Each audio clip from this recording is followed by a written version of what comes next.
आज मैं आपके लिए एक ऐसी स्टोरी को लेकर आया हूँ जिसमें एक लड़की का बॉयफ्रेंड उसे ब्लैकमेल करने लगा। अब इस वजह से लड़की ने गुस्सा होकर अपने ही बॉयफ्रेंड की जान ले ली। पूरी कहानी सुनोगे तो आपको पैरों तले जमीन निकल जाएगी कि कैसे एक मासूम लड़की ने अपने ही बॉयफ्रेंड की जान ली।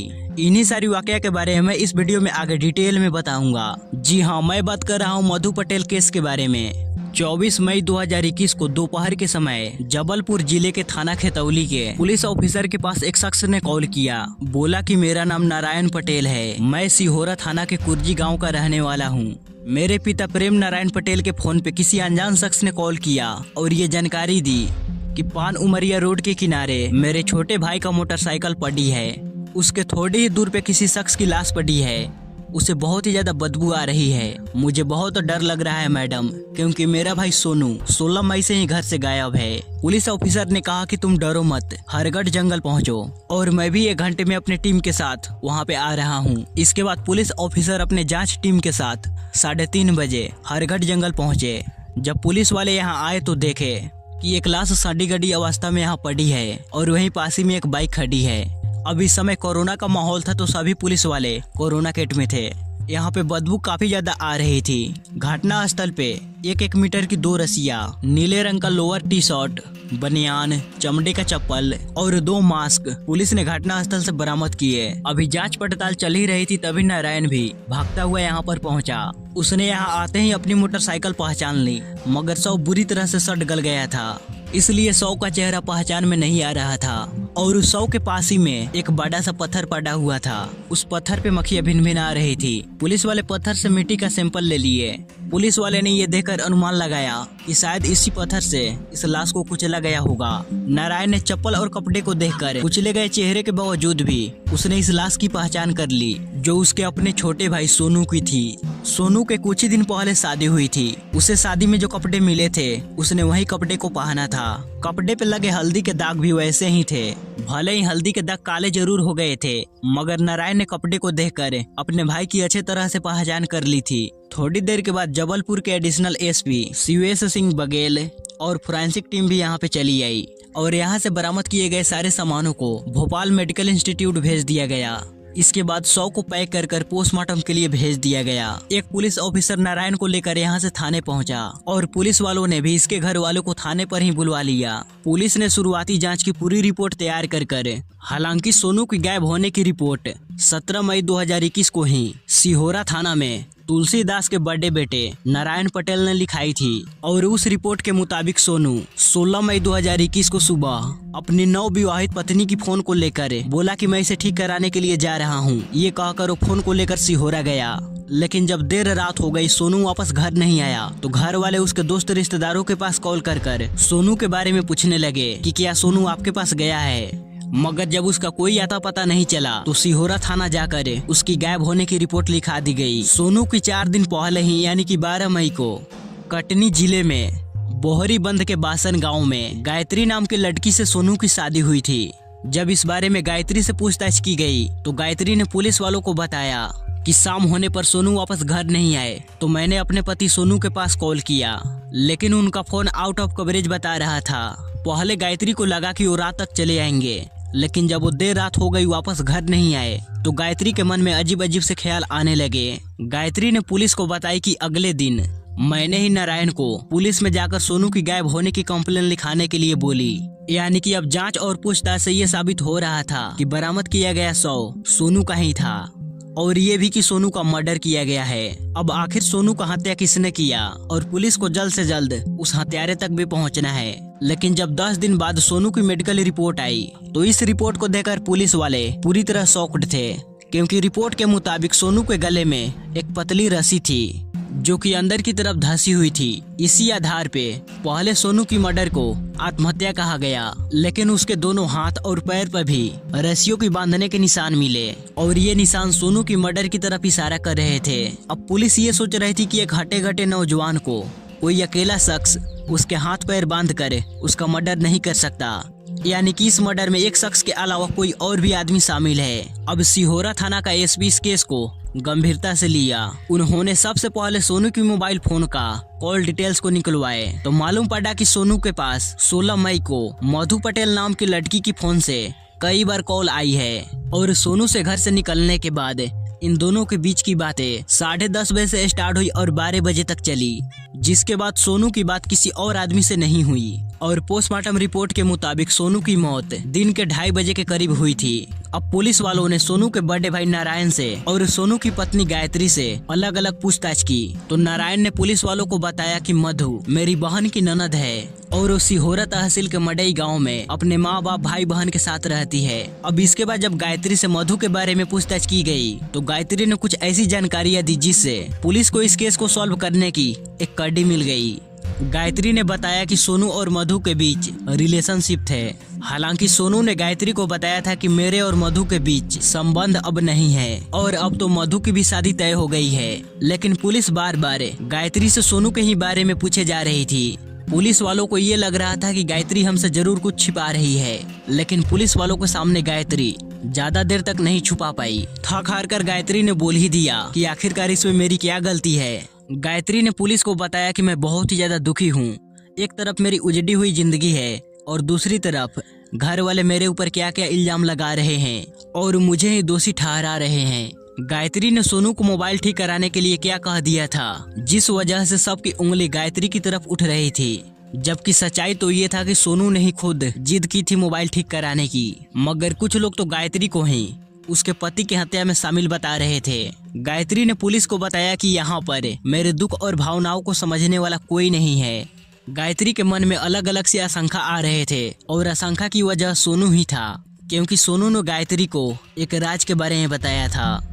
इसी वजह से शादी के दूसरे ही दिन सोनू और गायत्री के बीच कहासुनी भी हो गई, क्योंकि उसने सोनू से मधु के बारे में पूछ लिया था, जिस पर सोनू गुस्सा होकर बोला तुम्हें घर में आए 1 दिन भी नहीं हुआ और तुम अभी से जासूसी करने लगी। लेकिन गायत्री ने सोनू को बताया कि थोड़ी देर पहले मधु ही आई थी और उसने ही मुझे सारी वाकया बताई। सोनू बोला कि तुमने उसे अपने पास क्यों आने दिया और उसने तुम्हें क्या बताया।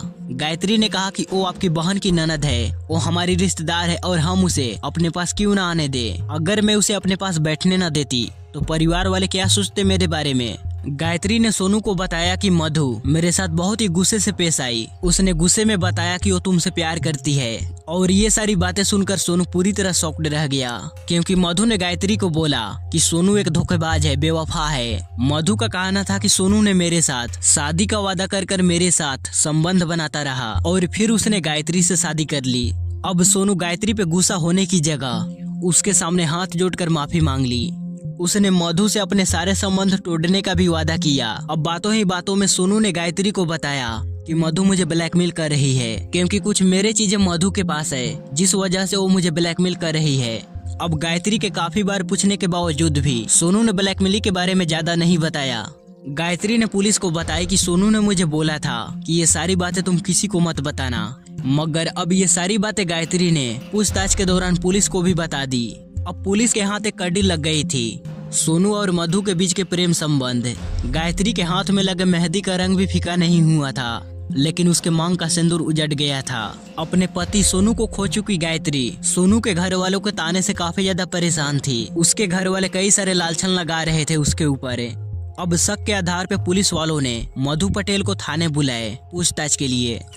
अब महिला पुलिस मधु से पूछताछ करनी शुरू की कि तुम सोनू को कब से जानती हो। तो मधु ने बताया कि जब से मेरे भाई की शादी उसकी बहन से हुई है तब से मैं सोनू को जानती हूँ।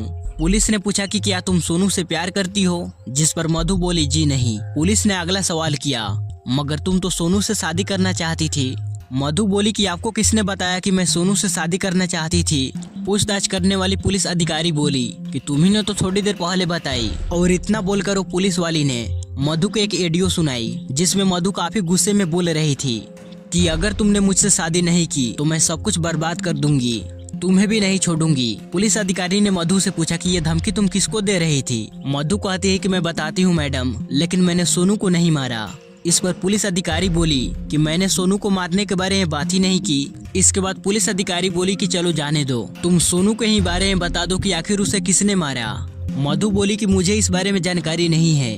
तब पुलिस वालों ने बताया कि जिस दिन सोनू की हत्या हुई थी उससे ठीक 2 घंटे पहले उसने तुमसे ही बात की थी और सोनू की हत्या भी तुमने ही की है। इसका पुख्ता सबूत है मेरे पास। इतना कहते हुए पुलिस वालों ने उसकी टूटी हुई कलाई घड़ी का फीता दिखाया, जिसे देखकर मधु बुरी तरह से घबरा गई और पसीने से भीग गई। इसके बाद महिला पुलिस ने कहा कि देखो मधु, तुम्हारी शादी होने वाली है, कि अगर तुम सच सच बताओगी तो तुम्हें कुछ नहीं होगा, इसके बारे में किसी को कुछ भी पता नहीं चलेगा। अभी तो मैं तुमसे अकेले में सवाल कर रही हूँ, लेकिन वकील तुमसे भारी अदालत में सवाल करेगा।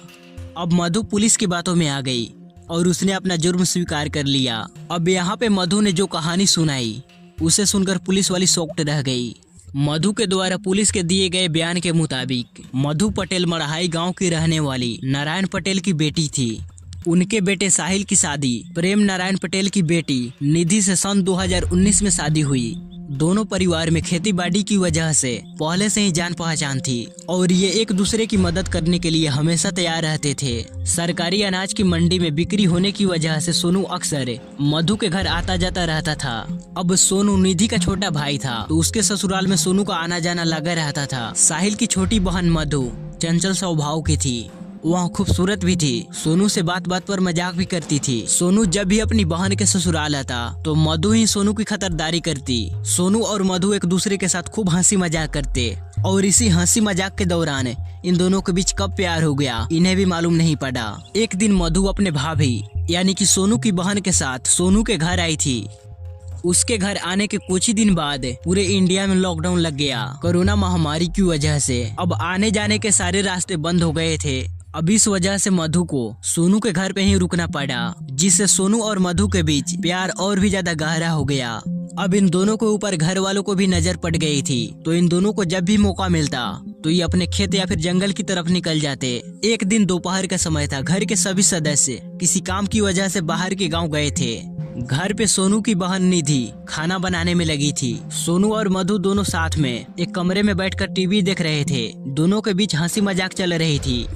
इतने में ही सोनू बोला कि मधु, मैं तुमसे बहुत ही ज्यादा प्यार करता हूँ। तो मधु भी बोली कि मैं भी तुमसे बहुत ही ज्यादा प्यार करती हूँ। सोनू खुद को रोक नहीं पाया, वो मधु को गले लगा लिया तो मधु भी उसे गले लगा ली। इतने में ही सोनू की बहन निधि सोनू को आवाज लगाई कि देखना बाहर दरवाजे पे कौन है, और हाँ बाथरूम में नहाने के लिए मेरे लिए पानी भी रख देना। अब सोनू यहाँ से चला गया। मधु सोनू के ख्याल में खो गई।